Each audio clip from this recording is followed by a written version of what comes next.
Good morning. We're going to go ahead and get started to be respectful of those of us that are joining us online. Thank you for being here.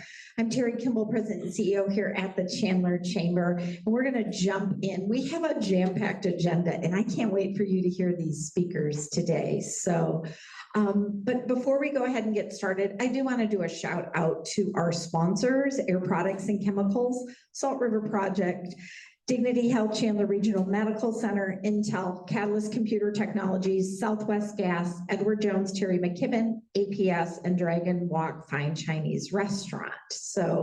And again, we are recording today's program to accommodate those of us, those guests that are online, and we're excited because I know that this is fall break for many of you, but I'm pleased those that are joining us online. So let's go ahead and jump in and introduce our first speaker, Lindsey Jones. Lindsey is a Senior Program Administrator for the Water Infrastructure Finance Authority of Arizona. She has a bachelor's degree in Conservation Biology and Ecology from Arizona State University and a master's degree in Environmental Science and Policy from NAU.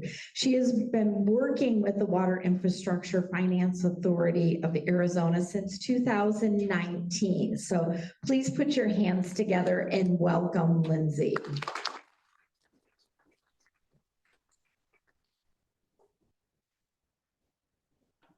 Thank you, Terry. All right, there's my slide. So thank you so much for having me. As Terry said, my name is Lindsey Jones. I am the Senior Program Administrator for WIFA, so I deal with a lot of the technical and environmental issues that we deal with, not so much the financial. So hopefully you don't have really tough financial questions for me today, but we have lots of very smart financial people. So I'll jump right in. I know the agenda said we're going to talk about new WIFA, but just to be clear, WIFA is not new. So we have actually been around since 1989, I believe, doing water infrastructure and wastewater infrastructure loans out of the state revolving funds. So we have our two main programs, the clean water and the drinking water SRFs. Those have existed for quite some time, have done a lot of great work throughout Arizona. But I have had to now update this slide. I used to just really have those two main programs. Now WIFA has quite a few more programs that are state-funded programs that I will be discussing at the end of this presentation. That includes the Water Supply Development Fund, Long-Term Water Augmentation Fund, and then the newly formed Water Conservation Grant Fund. So first, though, I just figured I would go over a brief kind of overview of the state revolving fund, make sure you're aware of the existing WIFA programs, and then I'll jump into those new programs. So we have our eligible borrowers for the state revolving fund, which is a loan program. It has a good portion of loan forgiveness in there, so it's kind of grant-like loan forgiveness options. But we have eligible borrowers, any cities, towns, really public entities, districts, tribal entities, any private drinking water companies. They could come to us, ask for a loan for any sort of water infrastructure projects. The types of projects we do is really anything related to water, wastewater, or stormwater. We can't fund anything related to operation and maintenance costs. And then there's a few other minor restrictions, but really if it's going to improve water quality, water quantity, availability, anything like that, it's going to be an eligible project. And we can do all the phases of the projects from planning and design through construction. So some exciting new changes on the federal side for WIFA came back in November when President Biden signed the bipartisan infrastructure law, or what we're calling the bill. I know a lot of other people in Arizona call it the Infrastructure and Jobs Act, or IIJA funding. So this came through the state revolving funds, through the EPA funding that WIFA gets every year. The EPA really has a lot of big goals for the funding. So the three main ones, though, are to target these resources for disadvantaged communities. I know that we have a lot of resources. We have a lot of loan forgiveness. A lot of that loan forgiveness is going to be available in the next 5 years, specifically for disadvantaged communities. We also want to make sure we're making rapid progress on lead-free water for for all.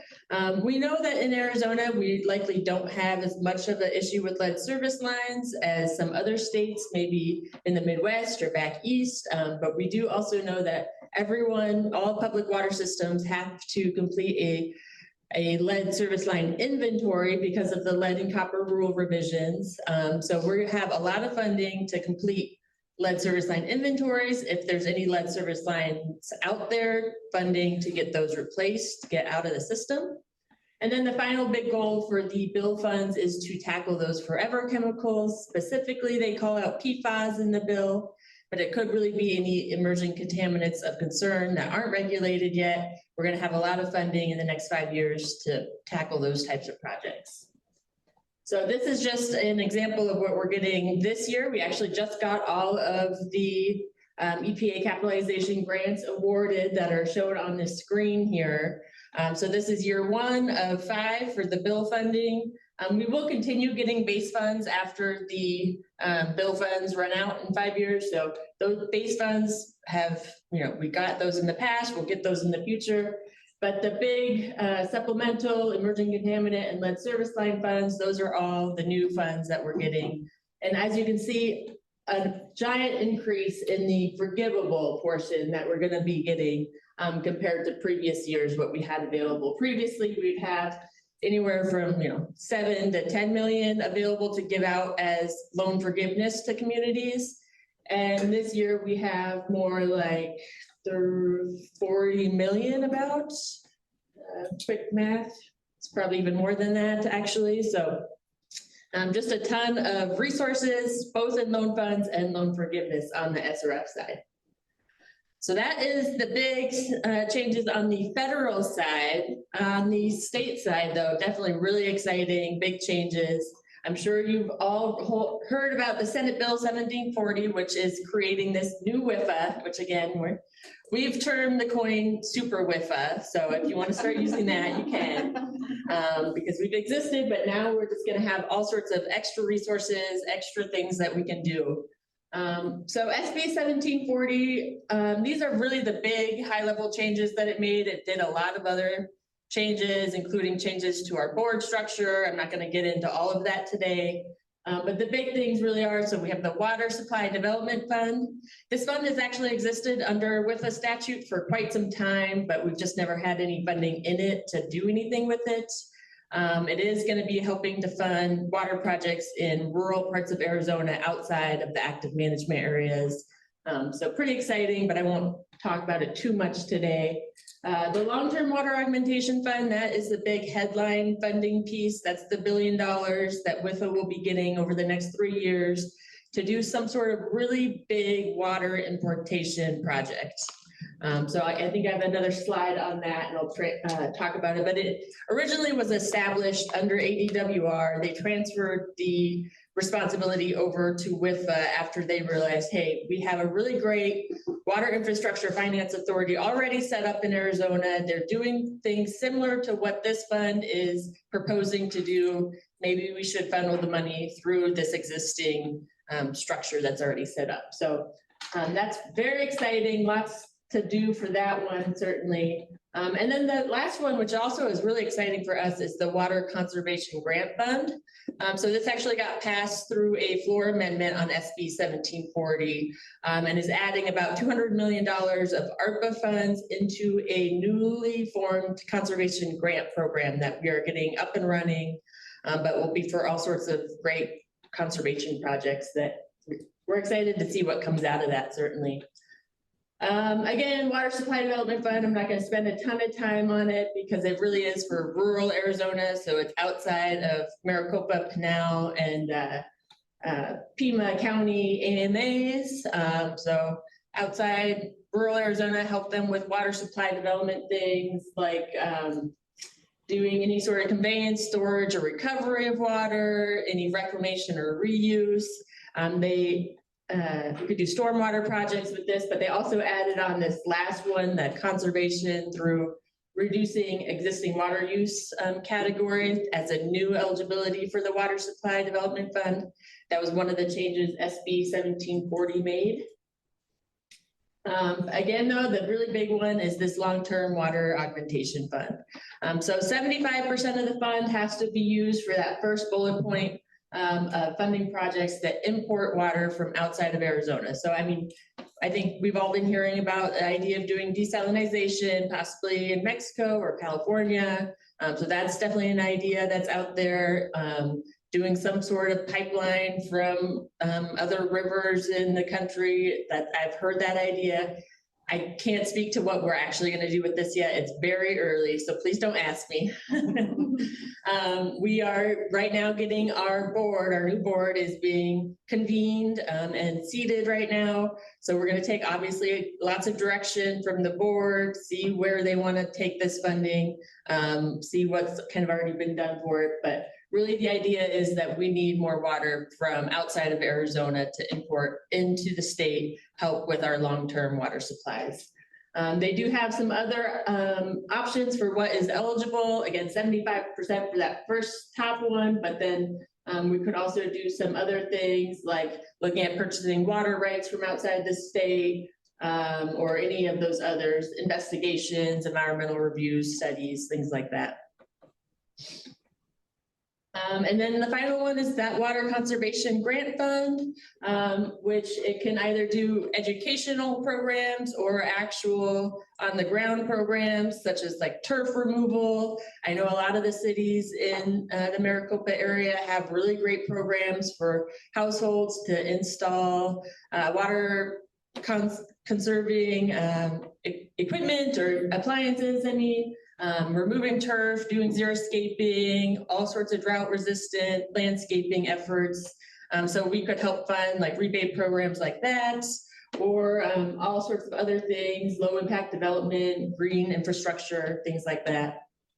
So that's very exciting. It is a grant program, so it's a $3 million max for a conservation program, which would be like the rebate programs to the households, that would be a program. Or if it's just a single project, 250,000 grant max, and then a 25% match requirement. And it's pretty wide for who's eligible. It's cities, towns, pretty much any public entity, and then the non-governmental conservation focused organization. So I'm excited again to see what comes out of that. And I think, yeah, that's just about it. So real quick, I'll close just with the application process that we currently have for the state revolving fund. So again, those other new funds, we're kind of getting up and going. The conservation grant is brand new, so we're gonna have to do some work before we're accepting applications for that.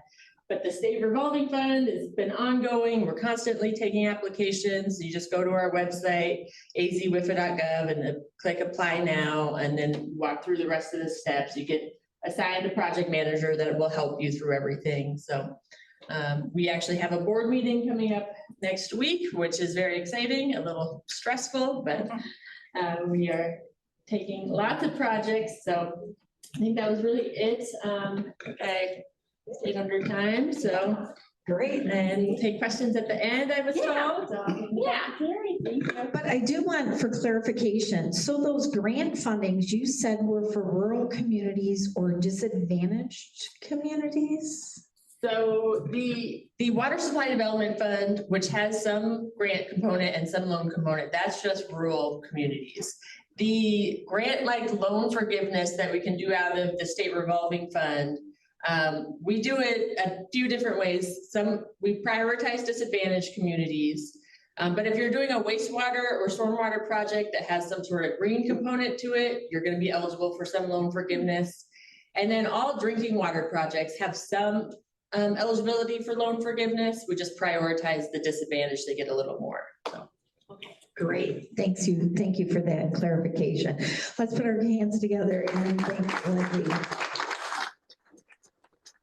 So exciting. So the city of Chandler has opportunities to apply for something. So Yes. love that. So our next speaker is Ron Cloudwitter. And Ron is the principal at Salt River Project, where he is responsible for managing projects that improve SRP's water system. Ron's project focus on ensuring the future resiliency of SRP's water supply system by evaluating infrastructure and operational changes needed to meet the needs of Arizona under the changing climate conditions. Ron has served also as a senior policy advisor to the commissioner of the Bureau of Reclamation from 2018 to 2020 before returning to SRP. He has worked on water and power resource management throughout his career, starting in the academic research of the climate assessment for the Southwest. Climas? All these little these letters, you gotta love it, at the University of Arizona before working at SRP. And he has a bachelor's degree in economics and mathematics from NAU and a master's degree in applied economics from the University of Arizona. Please join me in welcoming Ron.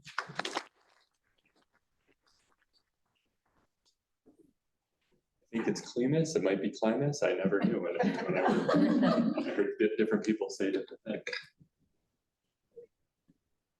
So, well, thank you all for having me today. And I think it's good that I'm going before Simone, because I'll be talking about some of the water system above Chandler that we serve water to Chandler. And I think just like the city actually takes the water from SRP, treats it, delivers it to households. Simone can kind of take you more of the micro scale from our system and from the CAP that I'll talk about a little bit as well.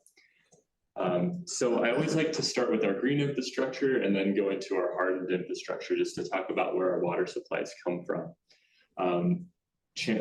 Simone will talk more about Chandler's resource portfolio specifically, I'm sure, but I like to start by just looking at the watersheds that serve the SRP system. An important thing to note about these watersheds is they're completely contained within the state of Arizona. So though the Phoenix metropolitan area gets water from the SRP and the Central Arizona Project, or the CAP, which brings water from the Colorado River, it's a really important sort of value distinction with the SRP system that we're really only guided by state laws, whereas on the Colorado River side, we're negotiating between multiple states and multiple countries, and the federal government's heavily involved. The water rates associated with our system are primarily state adjudicated, so that's a really important piece. It's also an important piece that we have two different watersheds that serve our system. So SRP serves water from the Salt River, of course, or the Salt River Project, but also the Verde River, which is that left watershed, or the western watershed that you can see there. The Verde watershed is about 6,500 square miles, and it starts right about Red Mountain in Mesa, and it goes up north and to the west, almost to the Grand Canyon. That's where the tip of that watershed ends. And a watershed is really just a landmass where snow and water collects and runs off into the river system. So it's sort of that natural infrastructure that drains into our hardened infrastructure, which are our dams and reservoir system. The salt watershed starts about the same location right at Red Mountain, goes up and to the east, almost to the New Mexico border. So something that's important about water supply diversity is in Arizona, storms can be very localized. So having a big landmass that can collect water and snow, rain from different storms is really valuable. So a lot of times we'll see storms blow across the Verde watershed and totally miss the salt watershed, and vice versa. So that's really important just in terms of collecting those really precious storms as they do happen. Most of the water supplies from our watersheds come from the sort of the northern rim of each watershed. It's really the high elevation. That's where the ponderosa pine forests are. So think Show Low, Payson, Flagstaff, those areas where the pine forests are, where the majority of the snowpack lands. We have 4 reservoirs on the salt watershed, 2 on the Verde, and then a really small one up here on East Clear Creek. That's called CC Craig, and we actually have a pumping system that pulls water out of that watershed and dumps it into the Verde. So this green infrastructure about 13,000 square miles, serves about a 300 square mile water service area in this central part of the metro area. So a big portion of Chandler's planning area is within SRP's water service area. In terms of our hardened or non-green infrastructure, our dam system and our reservoir system, you can see the 4 reservoirs on the Salt River on the lower portion of this graphic, and then the 2 on the Verde on the upper portion, as well as CC Cragen. This gives you an idea of the relative size of each of the reservoirs. So something to note about Arizona's weather patterns, especially on these watersheds, they've always been very flashy. It's a very feast or famine situation, right? We're either flooding or we're in drought. And so these reservoirs have all been designed to capture those big flood and runoff events so we can carry them over into the drier months and the drier drought years. The salt reservoir system is much larger than the Verde. We have about 10 times the water storage capacity on the salt than we do the Verde. And when you include the additional flood control space and safety of dam space at Roosevelt, which are really designed to handle those very, very big flood events, we have more than 13 times the storage capacity on the salt at the Verde. And this is quite a big imbalance because about 60% of the runoff that we see comes from the salt and 40% comes from the Verde. So they're similarly balanced systems in terms of water supply runoff, but in terms of what we can actually capture, store, and then deliver, we have quite a bit more capacity on the salt. We have 2 projects that'll come into play that I'll talk about in a couple slides. In terms of our total infrastructure system, the reservoirs are a really important piece. The reservoirs are really like our checking account. We store as much water in those reservoirs as water's coming off, but we're constantly making deliveries from our reservoir system.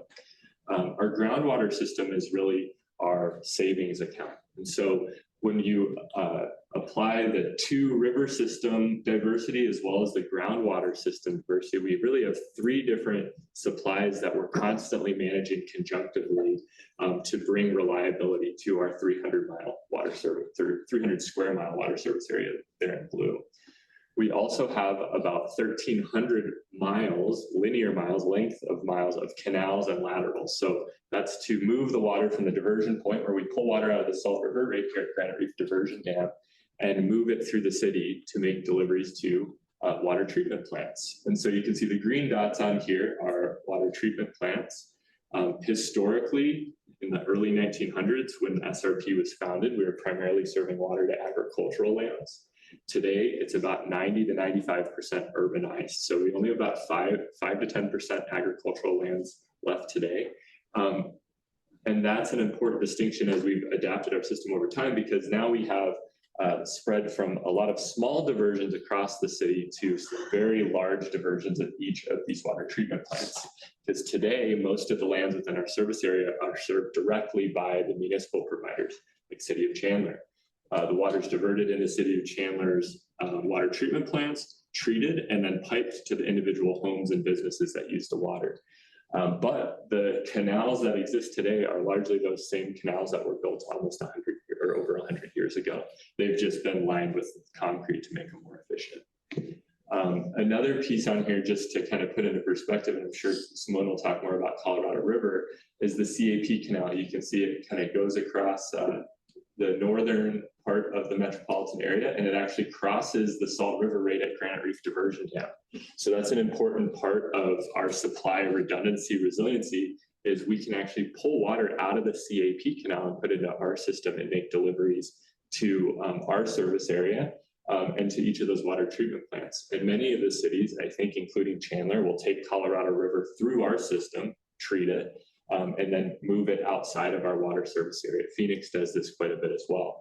So that's a really important piece when you're thinking about water supply resiliency, is you want to have multiple sources to pull on when different systems are in drought or shortage. This next slide really shows the wells within our system. So we have 270 groundwater wells.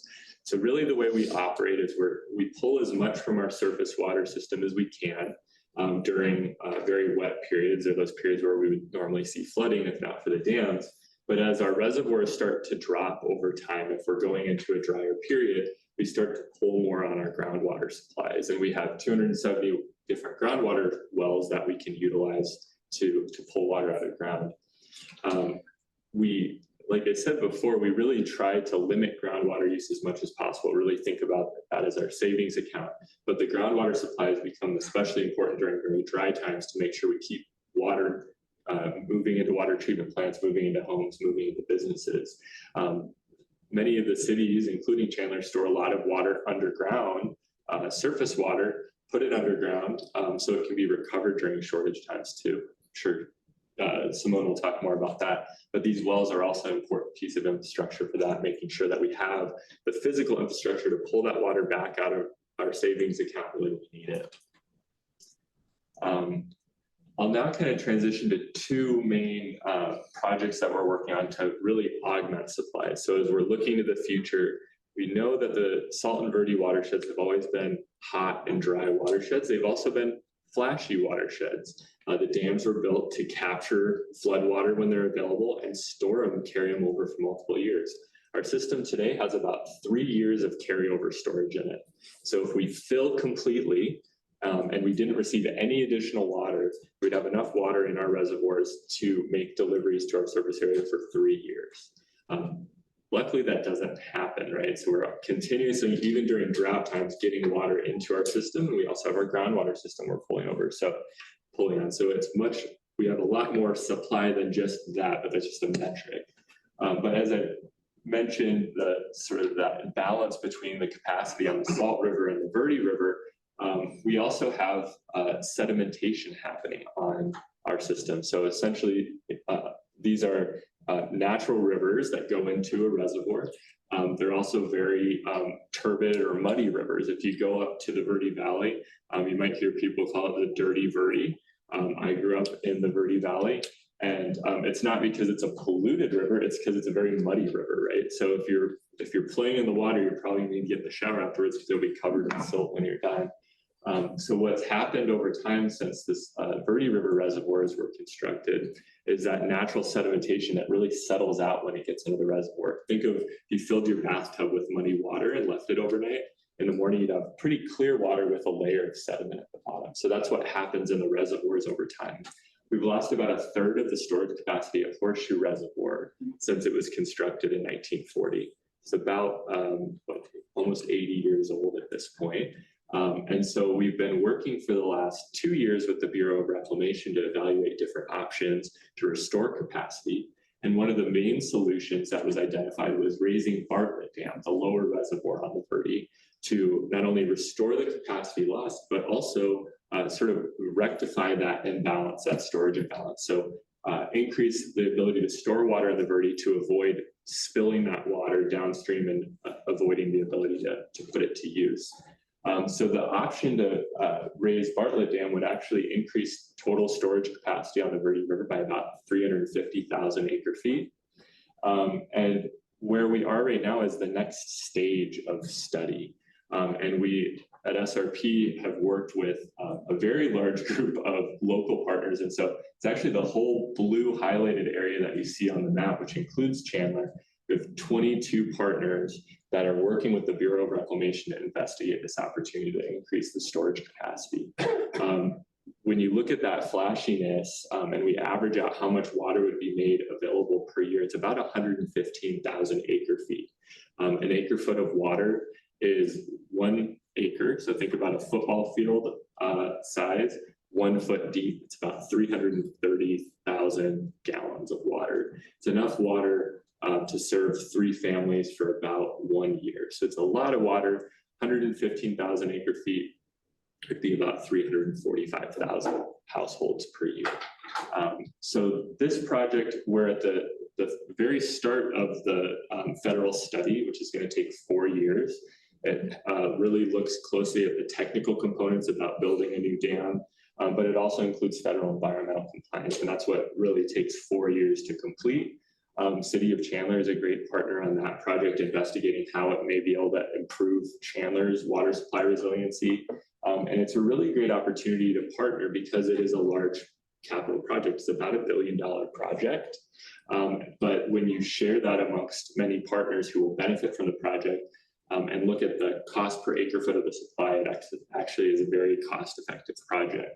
So we'll be working through that over the next 4 years, which will include public engagement opportunities, public comment opportunities. But we've already done quite a bit of stakeholder engagement from the environmental communities, tribes, water management agencies, land and environmental management agencies, and have had really good constructive feedback on the project. And we actually even have environmental NGOs engaged, looking at how we can repurpose horseshoe to improve habitat if we no longer have to use it as a conservation reservoir. So this is a really great long-term water augmentation project. If it's found feasible, if we move to construction, the new dam would be in place somewhere between 2030 and 2035. So not an immediate short-term solution, but something that can really help improve the availability of water in the long term for the valley. This project is more of a short-term solution. Chandler is also partnering with SRP, and all those cities and communities highlighted in purple on this map. This project is really looking at how we can reoperate Roosevelt Dam on the Salt River. So this is the upper reservoir on the Salt River. It has two spaces that are left empty almost, I would say 99.9% of the time. The flood control space and safety of dam space was added to Roosevelt Dam through a modification in the mid-1990s. And that space was designed because Roosevelt Dam was constructed between 1903 and 1912, before we had really good records of how big the floods could be on the Salt River. It was identified that the original Roosevelt Dam really wasn't large enough or had proper floodgate capacity to route those very large floods that can come on the Salt River. Again, that's the feast or famine nature of these rivers. So these additional spaces were added and really only have water in them during very large flood events. We have a water control manual that tells SRP how we have to operate when we enter this flood control space. The Army Corps of Engineers authors that and has regulatory responsibility over that space. And currently that manual says when we get water in that space, we have to release it within 20 days. And that requirement makes it so that we end up spilling a lot of water downstream and we're not able to divert it at Granite Reef Diversion Dam, can't put it to use. So we have a proposal that's being reviewed by the Army Corps of Engineers that would allow an extension of that period from 20 days to 120 days. And what that does is it takes us from flood events in March, April timeframe during the cooler months, during the lower water use months, and extends it out to June, July, August, where water uses are highest. So really improves our ability to put that water to use. And a key aspect of this project is maintaining dam and flood safety, making sure we're not increasing any flood risk downstream. We've already completed the flood risk assessments. Bureau of Reclamation completed those with the Army Corps of Engineers, and there's no increase in risk of this proposal. So where we are today is it's going through environmental compliance. We're hoping by next July, we will have approval to operate the flood control space differently. This project is really neat because there's no new infrastructure. It's really just a modification of operations. So the partners that are all identified on this map, which includes tribal entities, agricultural water users, as well as municipal and industrial users like the city of Chandler, all of those partners are paying their own way on this project. And so it's a very unique project because it's just an operational change. It's relatively low cost, just paying for the review and approval process, including environmental compliance, that all those partners are actually able to pay for this project on their own. So this is a really great example of collaboration. This project will make up to 110,000 acre feet of water available that we would have otherwise spilled. It's temporary, it's just for 5 years. But if the 5-year program is successful, we may look at extending this to a permanent option. Because really, as we look at this with climate change impacts in mind, what we know is the system will likely be flashier in the future. So having more flexibility to operate the reservoir safely to make sure we can put every drop of water to use is really an important focus of all the projects we're looking at SRP. That's my last slide. And I think we're deferring questions, but I'll be able to answer any after Simone. Great. Thanks, Ron. Let's give Ron a round of applause. I will say that from the Chandler Chamber, we worked with your Public Affairs Department. And when you were looking at doing that study, I know that we were active and wrote letters of support on that. So because we here in Chandler, water is an economic development tool, and we really appreciate those efforts. So. And Terry, if I could thank you for that. I should have mentioned that. No, that's okay. That letter of support was really critical. We received authorization for the feasibility study and the federal 50% cost share in the Bipartisan Infrastructure Act last year. And a big part of that was all of the support that we received, including from the City of Chandler and Chandler Chamber of Commerce. So thank you all for being supportive of that. Wow. And you'll get to meet him later because he's going to lead the Q&A, but my current board chair is formerly on the board head of AWA, and he is that water geek, and he knows how important water is here to us. So now, without further ado, we get to hear Simone, and I call her our own little homegrown rock star here in Chandler. Simone is the water resource advisor for the City of Chandler and is responsible for the development and implementation and administration of the Chandler's Water Resource Program. And she advises city leadership regarding federal, state, and local water policy matters. And before joining the City of Chandler, she worked for the Arizona Department of Water Resources and ASU's Kyle Center for Water Policy at the Morrison Institute.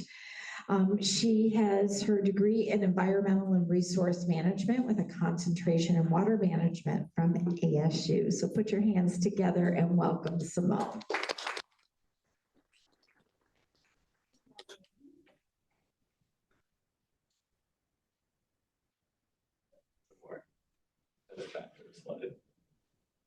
There we go. Okay. There you go. Thank you. Right there. Okay, thanks. Good morning, everyone. Thanks for having me. It's good to see all of your faces this morning. So as Terry mentioned, I'm the Water Resource Advisor for City of Chandler, and I'm just going to give you a little bit of an overview of where Chandler's water supplies come from. So Ron did a great job of covering one of our water supplies, which is the salt and Verde system, but I'll go into a few more. And then I'm also just going to talk a little bit about how we plan for growth and what does it look like as we know that we're facing some surface water shortages in the future, and just touch briefly on Chandler's drought management plan. You might have heard recently that we declared stage 1 of our drought management plan this past summer. So talk about that just a little bit. So where does our water come from? I usually think of it in kind of 3 different categories of water. So our surface water supplies are our renewable supplies that we know that we can count on, that are there every year. The salt and Verde rivers, which Ron was just discussing, the salt and Verde watershed. So I won't explain that again, but that's one of our sources of surface water. And then our other source of surface water is the Colorado River. We also utilize groundwater when we need to. We try to, same as what Ron was mentioning, we try to think of groundwater as our savings account, and we only tap into it when it's necessary, usually during a surface water shortage on either of the supplies from the Salt and Verde or the Colorado River. And then reclaimed water is also a really important source of supply for Chandler. So I'll talk about that a little bit more, but Chandler's done some really unique things with reclaimed water, and that's put us in a great position for the future. So the table that you see on your left just kind of gives you an idea of, by the numbers, what are our supplies that we have available to us at build out. So I don't know if you ever truly reach build out because there's always redevelopment going on and things like that, but we plan for a build out number when we feel like, you know, most of the land in Chandler has been developed. And you can see that most of our supplies come from the Salt and Verde watershed. So in this chart, the 57% is the Salt and Verde system. 37% of our supplies come from the Colorado River. And then it varies from year to year because it depends on what's happening with our surface water supplies. But in any given year, we might use 6 to 8% of our supplies as groundwater. If we were to have a severe shortage on either of our surface water supplies, I would expect that to go up. We're gonna use groundwater as a backup supply during shortage. So I also included at the very bottom, it's not in that total, the 104,000 acre feet, and I should remind, Ron covered it, but an acre foot of water, it's that football field covered in 1 foot of water. So this, water people like to talk in acre feet. So this is all in acre feet, but we have about 105,000 acre feet of water in a normal year when there's not any shortage. But we also have that roughly 30,000 acre feet of reclaimed water, which is a really important extra supply for us, because for some of our customers that don't need drinking water, quality water, they might be able to use it in industrial processes or for common areas for irrigation. That alleviates some of that demand on our drinking water supplies to use reclaimed water. So this just gives you an idea of the scale of these watersheds. This little, and this is hand drawn, so pardon the artistic skills here, but this red outline here, that's the SRP watershed that Ron was just showing you in his map. This entire white outline is the Colorado River. So much bigger scale, right? The Colorado River is shared by 7 different states and 2 countries. So it's really important to us to have this in-state supply that we, as Ron mentioned, is just governed by local state level regulatory authorities. And we're not trying to negotiate with 6 other states and another country on that. So I'm going to kind of skip this a little bit because Ron covered it pretty well, but this is just a reminder. This is kind of the blow up of that smaller area in the Salton Verde watershed. But this is a super important supply for us. As I mentioned, it's about 57% of our water supplies. And the Salton Verde reservoirs are doing pretty well. They're at about 64% full right now. Ron might know the more current number, but is that pretty current? Okay. But that's about where they tend to be, right? They don't want to get them too full going into the runoff season because there's, we want to have space there. So they tend to hover in that kind of 65, 70% full range. And that's a good place to be. So the Colorado River, you can see the blue line kind of cutting across over the center of the state and heading down towards Tucson. That's the Central Arizona Project Canal. It's a very large piece of infrastructure. It's one of the last sort of big federal infrastructure projects that was done on water. And what that does is it brings water all the way from the western border of the state where the Colorado River is into central Arizona, and it's pumped uphill. So the diversion point for the Colorado River for Arizona is at Lake Havasu. And then there's also a sort of a seasonal, think of Lake Pleasant as sort of a seasonal reservoir on the Colorado River system for Arizona. So they pump water up when energy's cheap not in the summer, right? They pump it up to about 800 feet, and then it's gravity fed mostly for the most part from there 336 miles all the way down to Tucson. And then they keep some extra water in Lake Pleasant to have more supplies in the summer when they don't want to pump as much for energy reasons. But it's a very impressive system. In a normal year, it's 1.2 million acre feet that it delivers. In a shortage year, that would be reduced by whatever the shortage is, 20%, 30%. Those are some of the shortages that we're planning for. So as I mentioned, our groundwater supplies are a very important backup supply for us. We've been planning for decades for the day when we know that we're going to have a cut in our Colorado River supplies, or maybe even just a dry year on the Salton Verde watershed, that we need to have some extra supplies to carry us through that year. So Chandler is really unique in the fact that we have really maintained all of our groundwater wells over the past few decades.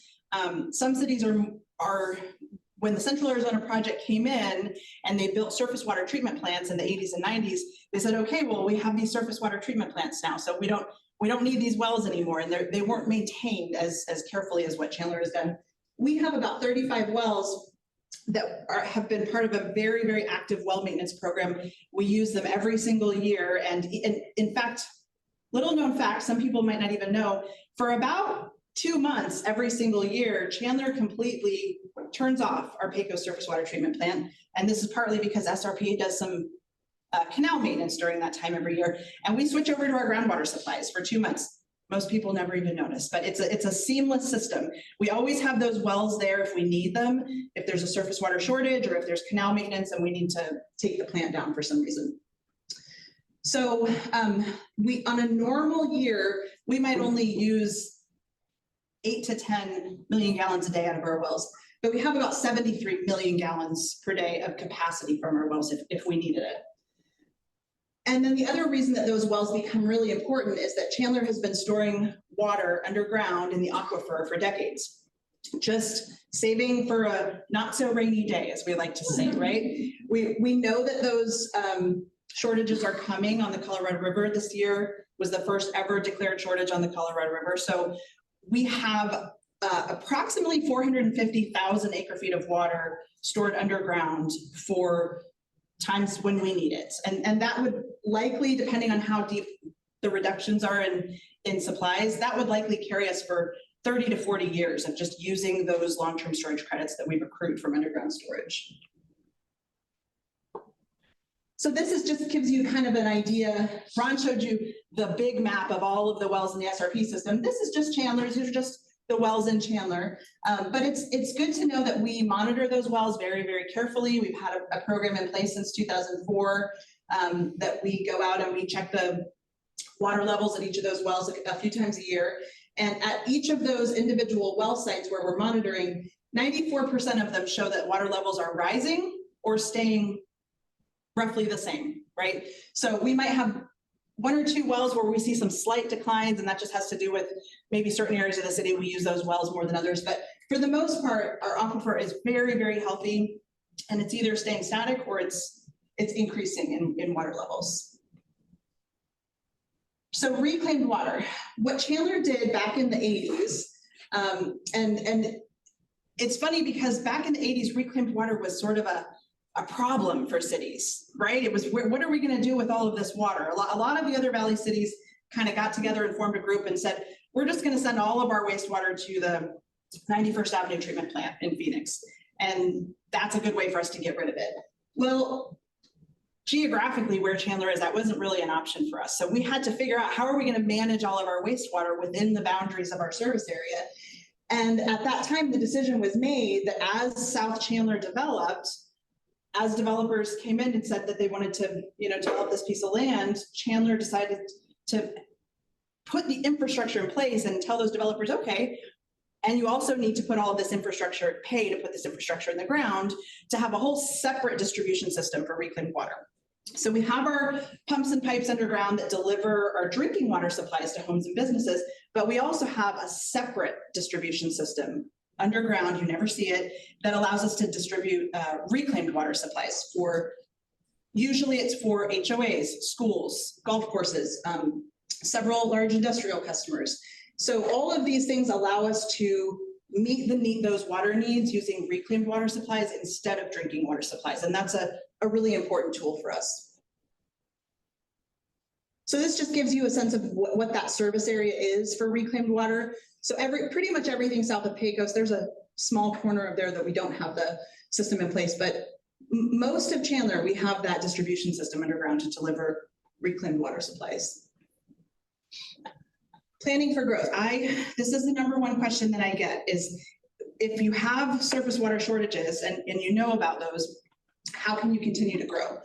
And it's a really simple answer, and it's the same answer for most cities. Chandler has planned for growth. So our general plan lays out the vision for, where we expect growth to happen, what type of growth, the land use. We actually, the city works with our planning department from a water perspective, and we look at parcel by parcel, every single parcel in the city, and we plan for what kind of land use do we expect to happen there, and how much water do we think it will need. So all of the water, even if the land hasn't been developed, all of the water for every parcel has been planned for as part of our general plan. Then our utility master plan is going to make sure that we have enough infrastructure. We have the amount of capacity that's needed to treat that amount of water and the pumps and pipes to distribute that amount of water. So the master plan makes sure we have the infrastructure and the water to meet the demands of the growth on each of those parcels.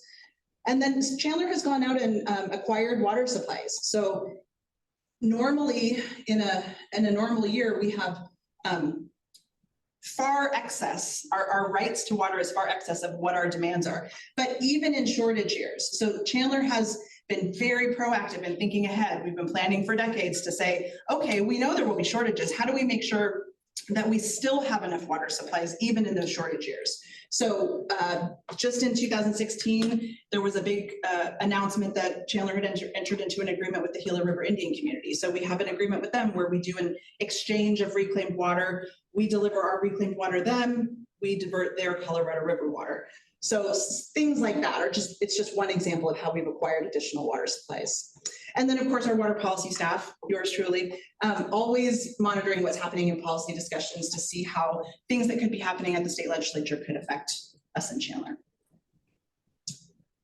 So we know shortage.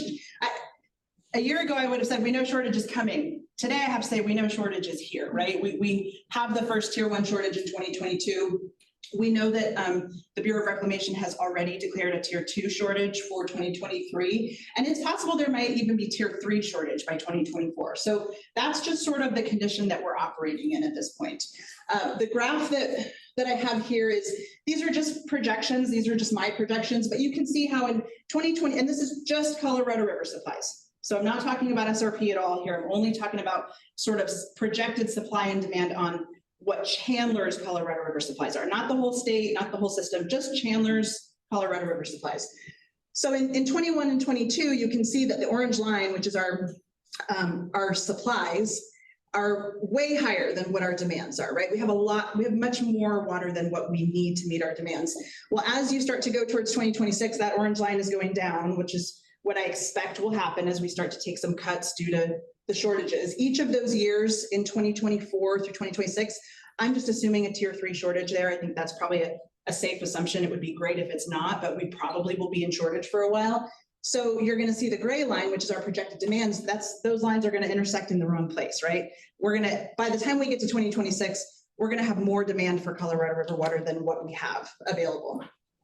So that could look like a concerning trend, but also remember that we have those alternative water supplies to rely on during those years where supply and demand is not in balance on the Colorado River. We have groundwater supplies. We have some alternative supplies that are part of the salt and verde system that I won't even talk about because I don't have time to get into all that today, but we have multiple different other water supplies that we can use to help meet that imbalance. So I actually stole this graph from Charlie at SRP. And I think this graph is really helpful in understanding the two different surface water sources that we have. What this shows you is on the left, you're going to see this SRP storage, the total storage amongst all the SRP reservoirs at the end of April, right? So this is kind of just picking a point in time of looking at what the storage is. And then on this side, you're going to see the Lake Mead elevation. So that's kind of also a measure of how much is in storage at Lake Mead. And what you see on the black line, which is the SRP system, it's flashy, like what Ron explained. It bounces around. There's really wet years, there's really dry years. It's kind of all over the place, right? But it's sort of where it starts is kind of halfway between 2 million, 1.5, and where it ends is kind of around in the same place, right? It's all over, but it kind of just keeps that reliable amount of water in storage all the time. The dotted line is the Lake Mead elevations going back to 1995 all the way to 2021. And you just see that kind of steady decline, that trend that it just keeps going down. And you know what, if I were to put, I don't have 2022, but if I were to draw the dot for 2022, it would be even a little bit lower. It's already declined even further from there. So that means that we have to be really prepared for that trend to continue and make sure that we're planning for alternative supplies when we have Colorado River shortages. But it's also really important that we have that other source of supply, because remember, that's 57% of our supply is that SRP system, which is pretty reliable. So how have we prepared for drought? Knowing that it's coming, we've been preparing for a long time. The first thing is that we've made sure that we have diverse water supplies. So we have 2 different sources of surface water. We have access to reclaimed water. We have that entire infrastructure in place to recover water that's been stored underground or to pump groundwater. We have 1 interconnected distribution system. So that's really, really important from an infrastructure perspective. If we were to have a shortage on the Colorado River side, we have 2 different surface water treatment plants. One is on the CAP canal, one is on the SRP canal. So if we're having a severe shortage at the treatment plant on the CAP canal side, we have one system where we can move water throughout our entire distribution, even to the portion of our service area that normally in a normal year is served by that water treatment plant that's on the CUP canal. We can move water to wherever it needs to go within our system. So of course, we also have those 35 wells that I talked about. We have 3 water reclamation facilities. So we're reusing every single drop of water that goes down the drain in Chandler. And then 6 recharge facilities. 2 of those are regional recharge facilities that we have some ownership in that are managed by SRP. The other 4 are owned and operated by City of Chandler. So all of this adds up to a very significant amount of investment from the City of Chandler, the residents. As I mentioned, we have entered stage 1 of our drought management plan. And stage 1 of our drought management plan is really focused on public awareness and just messaging, making sure that everyone in Chandler is aware that we are in an extended drought. It's really important to be careful with our water usage. It's really careful to think about, you know, how we use water outdoors, especially in our landscape. That's a simple thing that we can all do. So stage 2 would be where we have some triggers. I won't read them all, but we have some triggers that kick in at certain levels of reduction, certain percentage of cuts to our supplies. But as we look at each of these stages, each of them are designed to give us a menu of options, actions that we can take to try to help reduce demands, increase conservation as we start to see increasing levels of shortage. And I think I'm going to turn it back over to Terry, or I'm going to turn it back over to Rick, maybe. Thank you. I'm happy to answer questions at the end here. Thanks, Simone. How about a round of applause? Lived in the water world for a lot of years, and one thing they didn't mention, there's a slogan in the water business that whiskey's for drinking and water's for fighting. So when they talk about SRP, which is really a state-controlled situation, versus the federal, and I listen to politicians who don't know anything about water talking about we should be fighting for it, and we should, but there were compacts made many, many years ago for the Colorado River, and people aren't just going to give them up without a fight. So you listen to politicians at the federal level or state level, well, we should do this and that and everything else, but people like SRP and Lindsay's group and the City of Chandler have really thought long-term. I mean, you think about SRP was put together by a group of farmers back in 1908 or something like that, basically leveraging their property to build this, to know what's going on. And the City of Chandler has done an awesome job. Simone, Dave Siegel from days past, Greg Capps, John Knutson, and all that group has looked for the future, because without water, we don't grow and we die. Intel is a great partner, and Intel, working with the city, reuses water. They've figured out new ways of reusing water, treatment things that they've done. So it's super important that we have that supply, and the city's done a really good job. Someone talking about, there's 2 policies the city did. One was allocation. I wish we had done it 25 years ago. It's like Simone talked, every parcel that's still left has an allocation for water. So you'll hear about in certain parts of the valley, people putting in massive data centers that use lots of water, create no jobs. Water bottling plants create no jobs, use a lot of water. So the city took that approach, saying, look, you can come, but you got to go find your own water. So it's good luck. Also, we spent a lot of money back in 2016. We did the purchase with the brick, and people told me at the time that I was nuts, and the city was nuts for the amount of money we spent on it. And now people are going like, how did you cut that deal? So the mayors and councils, long before I was on council, were very visionary. The staff's been great. We have an amazing staff at the city and stuff. So with that, I'm going to start taking questions for the panelists. I have some questions. I have a question. What can you tell us about any kind of a deal that we have with Saudi Arabia? One of you had mentioned something about other countries. Do they have some rights to our water? Anybody want to touch that one? I'll try. So the I mentioned on the Colorado River that it's shared by two countries. That's actually Mexico, because there's a treaty between the United States and Mexico that Mexico is actually part of the watershed of the Colorado River.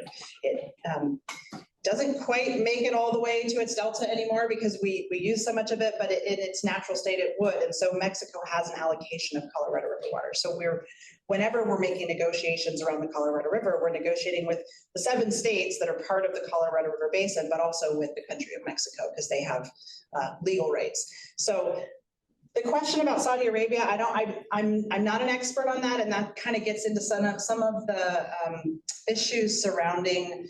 There's not as much regulation of groundwater outside of the active management areas. So within the central part of the state, kind of from Phoenix all the way down to Tucson, that kind of oval, if you draw your cursor around it, the groundwater pumping is very regulated. So we're required, if we pump groundwater, we have to replenish that groundwater. We have to put the water back in the ground, or we have to put it in first, earn long-term storage credits, and then we can recover those long-term storage credits. So there's a very, very carefully regulated system to make sure that we're protecting our aquifers. That regulatory system only applies in the central part of the state. So when you get into some of the more rural areas, outside of the active management areas, there is no regulatory structure. So I think some of what you're referring to is there are some agricultural uses outside of the central part of the state where there's a lot of controversy around that. So. Other questions? Question from the back. Lindsay, you mentioned the conservation grants. Cities get this money, can they in turn then use grants to give to residents to be able to transform their yards to desert landscape? Yes, absolutely. That's the idea. Yeah, I mean, I think a lot of them will operate through existing programs that cities have already that have rebate programs. But yeah, it'd be basically granting it to the cities and they would grant it on to the homeowners.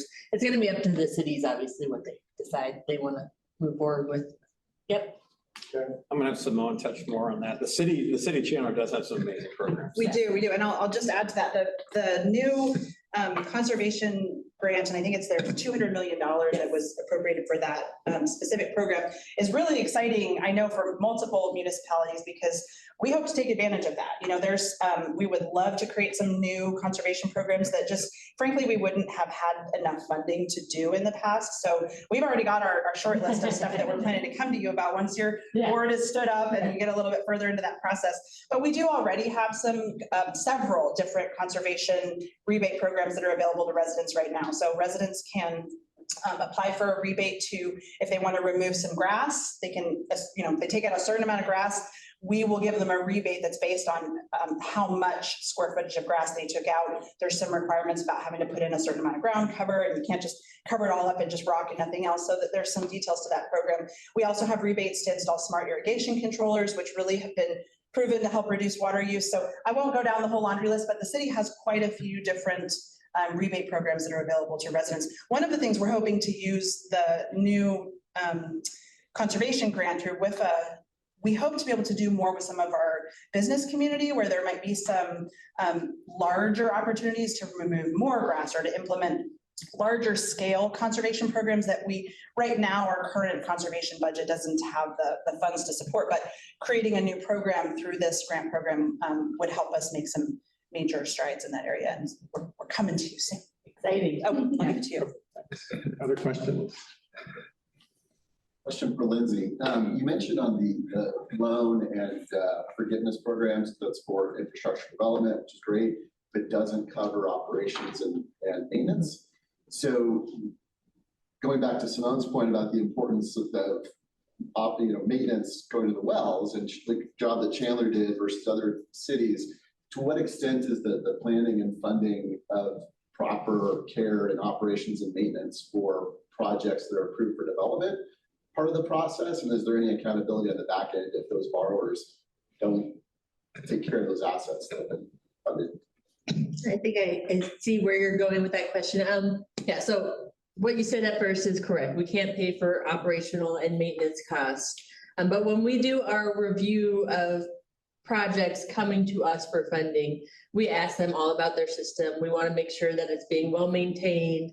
if there's any sort of compliance issues, we need to make sure that they are getting those resolved before they're trying to move on to whatever other project that they're coming to us for. So there's a lot of consideration on that they have the technical and managerial capability to take care of their system in the long term. And a lot of times we will have to, or in the past, we've had to work with some systems, getting them linked up with some technical assistance providers like RCAC, Rural Water, Arizona Water, those people that can help with improving managerial and the capability of really maintaining the system. So hopefully that helps. Other questions? Ken? Ron, you talked about the 25-year cycle of drought and floods, and then we're coming out of one drought and going into hopefully a wet one. Have we seen any evidence that climate change is going to alter that? Yeah, so that's a great question. So SRP has been working with ASU and Reclamation, Bureau of Reclamation for about half a decade now, really digging into the climate change impacts of the Salt and Verde watershed specifically. Most of the climate change research is done at sort of large regional scale, and then you have to work to do a lot of detailed work if you want to downscale it to the to our watershed size or even Arizona size. So what the climate change predictions for the SRP system aren't necessarily a change in like a 25-year drought wet cycle, right? That's what we typically see on the Salt and Verde watersheds. But what we expect is a bigger variation in those drought and wet cycles. So something to think about, we've been in about a 25-year drought on the SRP system. And as you said, we're pulling out of that, or we expect in the next couple of years that we might be going back into a wet cycle. But even during those dry cycles, we still see very, very wet years. We'll still see flooding during those drier periods. And so what the predictions for the next 100 years on the Salt and Verde watersheds is about 4 degrees warmer by the end of the century and about 2.5% drier in terms of runoff. But within those years, when we look, there are very, very wet years and very, very dry years. So that's really where the water, not only surface water storage, capturing those big flood events in the reservoirs comes in, but also, as Simone spent quite a bit of time talking about, storing that water underground when it's available is really critical to protect our aquifers and to have a good backup supply. So the good news is the robust infrastructure investments that have been made in Central Arizona, not only on the financial side, but also on the regulatory side, as Simone was talking about with the active management areas, have proven to be very well paid or very good returns on investment. We've seen aquifer levels rebound significantly over the last several decades since the Groundwater Management Act was passed. And that's all because of active management, taking excess surface water supplies when we have them, storing them underground, as Chandler has done, to prepare for these shortages on the Colorado River. And the same goes on the SRP system, making sure that we don't pull water out of the ground when it's not needed, so we can really pull on it during those dry times. Thanks. Ron touched on the Groundwater Management Act. It was an act in 1980 that took a lot of political courage from both sides of the aisle. No different than the CAP project. It was both sides of the aisle working together for the best of Arizona.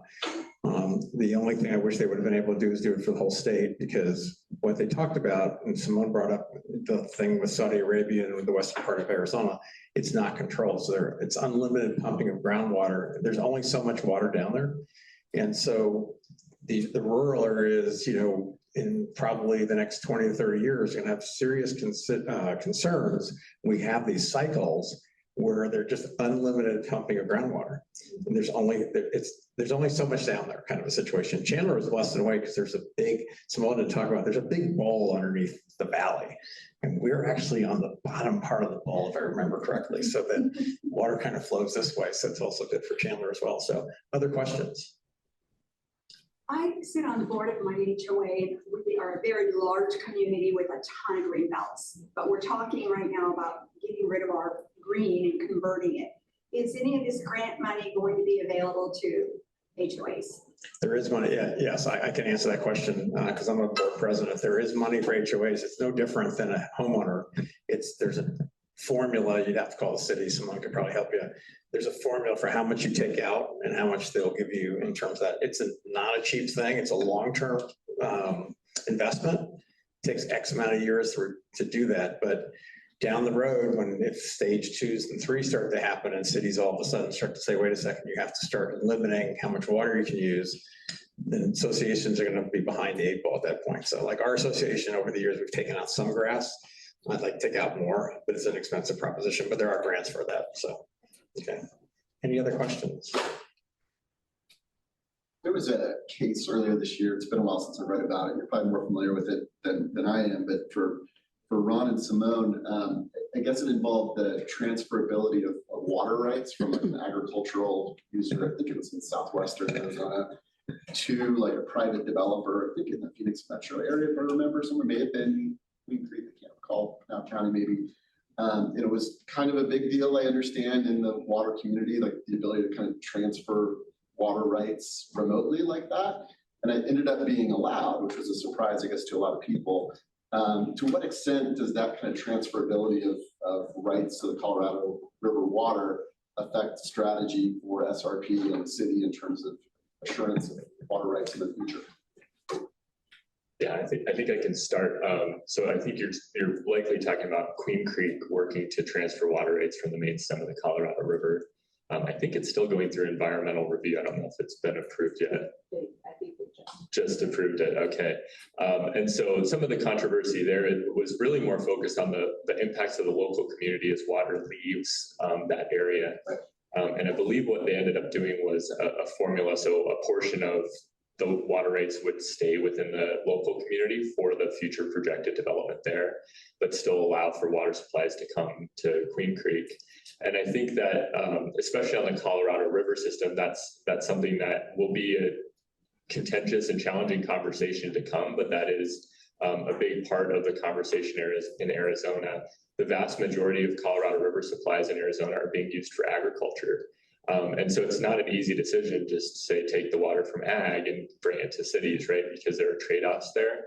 But there are different types of agricultural uses that have higher value, not only to the state, but also economically, but also to the country in terms of the food that we eat during the winter.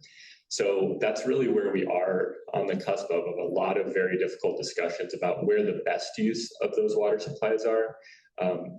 As an economist, I find comfort because there's opportunities for those that are currently using water supplies to be properly compensated for their supplies in exchange for them, right? And so I think we'll see more willing buyer, willing seller situations. They're not easy decisions, but they're important. Within the SRP system specifically, we haven't seen, and SRP would be very concerned about transfers of water from within our service area to outside, but what we've seen naturally over the last century is transition from agricultural uses to urban uses, but on the same piece of land. But one of the benefits there is we've seen water use just since 1980 decrease within our service area by about 30%. So we're delivering about 1.1 million acre feet in 1980 on average, and today we're delivering about 750,000 acre feet. And so that's really important from a long-term water supply resiliency standpoint, because we're using less groundwater, we're delivering less water in general, and so our reservoir system is higher too. 64% in our reservoir system today. The last time we filled completely was in 2020, which you might be surprised by that, right?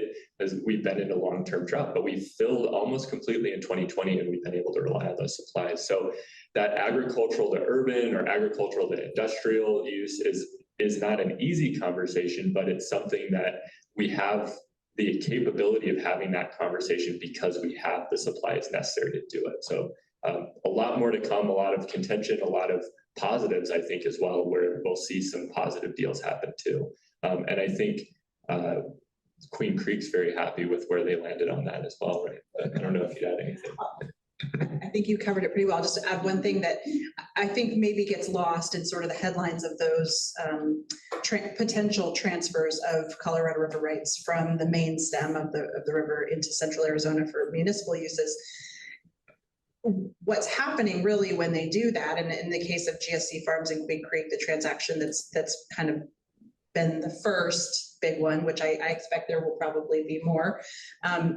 What they're doing is saying this piece of land is going to convert from agricultural to be developed for homes. So how much water is really going to be needed, right? Right now, the water rights for this land are, infinitely more than what you would need if you put homes there, because agricultural use is such a high water use. So what they're doing is saying, okay, we're going to leave the water rights attached to the land to make sure that there's plenty of water to serve those homes.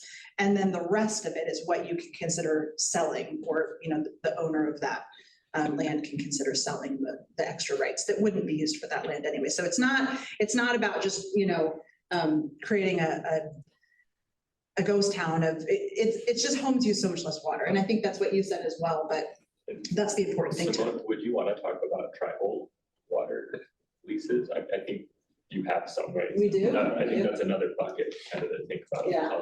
Similar, it's a similar thing. It's just maybe a little more roundabout that many of the tribes in Arizona have settled claims to the Colorado River. So for example, I mentioned that Chandler has had a historic deal in 2016 with the Gila River Indian community. And it was actually a fairly complex deal. I didn't go into a whole lot of detail. It includes that reclaimed exchange. It also includes a lease. It included some purchase of long-term storage credits. There were multiple pieces of that deal, but many valley cities have leases with tribes who have settled water rights to the Colorado River. So that's key. They have to have their water rights settled in order to be able to enter into those kinds of lease agreements. Some of the tribes that are on the Colorado River, when their rights were settled much earlier, they were not given the right to be allowed to lease Colorado River water. So the Crit, or the Colorado River Indian tribes, that's sometimes shortened to Crit, which is a group of multiple tribes that are on the river, have been working really hard to get congressional approval to be able to have the right to lease some of their water. That's still making its way through Congress, but if they do get that approval, that would be a whole nother kind of, I don't want to call it a transfer from the river, because they wouldn't be transferring their water rights in the same way that the GSC farms would transfer to Queen Creek, but they would be able to lease their water rights. So effectively, water that they were using on the river would now be able to be leased to cities in central Arizona, probably for longer term leases, maybe not.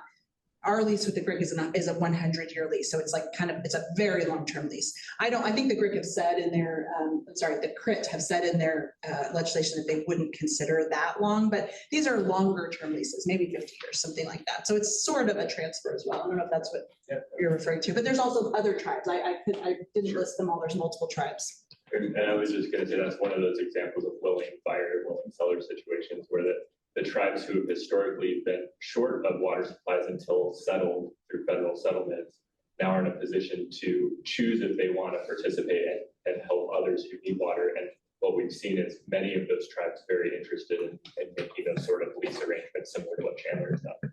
And again, it's agriculture. The water they're using right now, they're using it for agriculture. So if they decide to lease it, they would be fallowing some land or taking land out of production, and the water that was used for agriculture would be leased to the cities. So as everybody can see, water is a very complicated issue. It's an amazing issue. It's a lot of fun. The Kyle Water Institute, John Kyle, former senator, is probably one of the leading experts on water in the West.